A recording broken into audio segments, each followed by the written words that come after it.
প্রশাসন এবং আমাদের আপনারা জানেন যে 4 সদস্য এবং 3 জন সিভিল সার্ভেন্ট নিয়ে একটা 7 সদস্যের জনপ্রশাসন সংক্রান্ত একটা কমিটি আছে। প্রশাসনের অবশ্যই বড় ভূমিকা আছে এবং আপনারা দেখবেন যে তফসিল ঘোষণার পরেই আমরা সবাই তো নির্বাচন কমিশনের অধীনে চলে যাই, আপনারা প্র্যাকটিস দেখছেন, তখন এই বন্দিগুলো করবে নির্বাচন কমিশন। এর আগের আমার অতীত অভিজ্ঞতা, আমি রিটার্নিং অফিসার চিটাগাং কমিশনার থাকতে 44 লক্ষ ভোটার ছিল, ডিসি থাকতে ছিল, ইউনো থাকতেও ছিল।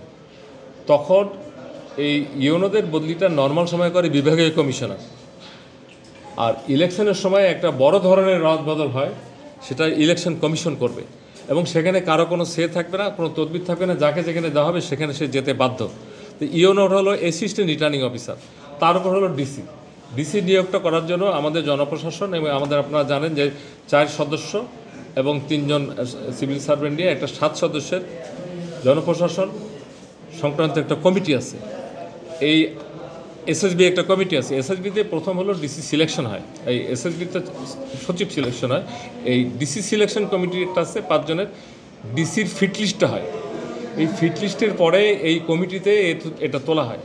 এখান থেকে দেখে আমাদের এই ডিসি পোস্টিং হয়, মাননীয় প্রধান উপদেষ্টা অ্যাপ্রুভ করেন, আবার এটা জনপ্রশাসনে আসে, এটা আমরা জারি করে দিই।